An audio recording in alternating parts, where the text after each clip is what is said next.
Mga moms, may follow-up check-up si Kisses kaya bumalik ulit kami sa vet clinic niya. Kung natatandaan nyo, isa si Kisses sa mga fur babies ko na naoperahan last 2 weeks dahil sa urinary bladder stone. Pumasok na agad kami sa clinic. Kilala na nga si Kisses dito eh. Nasa waiting area kami.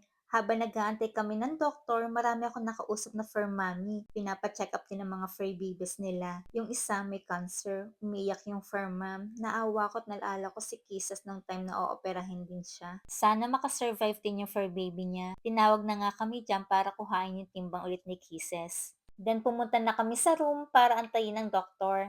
Habang inaantay dyan ng doktor, inaantay ko rin yung wiwi ni Kisses. Kailangan kasi siyang ipa-urinalysis. Binaba ko muna si Kisses para makawiwi. At yan, napawiwi na nga. Buti na lang nasalo ko kaagad.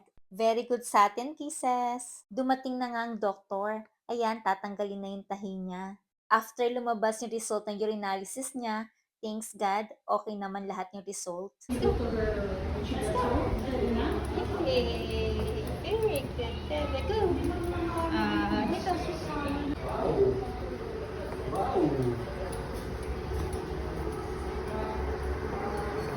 Nagbayad na kami sa cashier at kinuha yung mga medicine ni Kisses. May continuous medication pa kasi siya para mas lalong gumaling. Yehey! Finally, graduate ka na, Kisses, sabi ng doktor mo. Nakisabay ka pa sa graduation ng iba, ha? Sana wala nang bumalik na mga fur babies ko sa clinic na to. Maaga kaming natapos, aantayin pa kasi namin dyan si ate, kaya nagpunta muna kami sa Sampaloc Lake para makapaglakad-lakad si Kisses.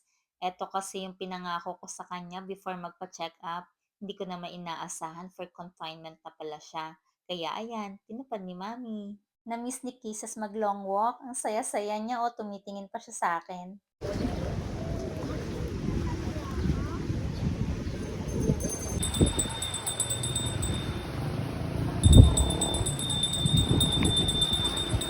Bebe.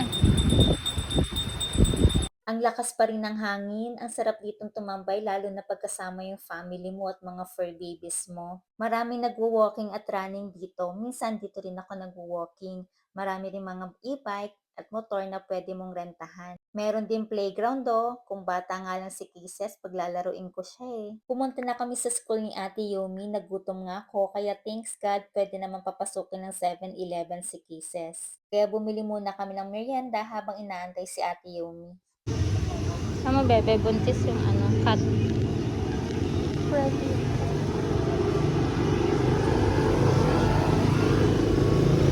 Ayan, andyan na nga si Ate Yumi. Nice, may dala pang flowers. Bigay daw ng best friend niya kaya may flowers siya. Alis na kami mga moms. Bye!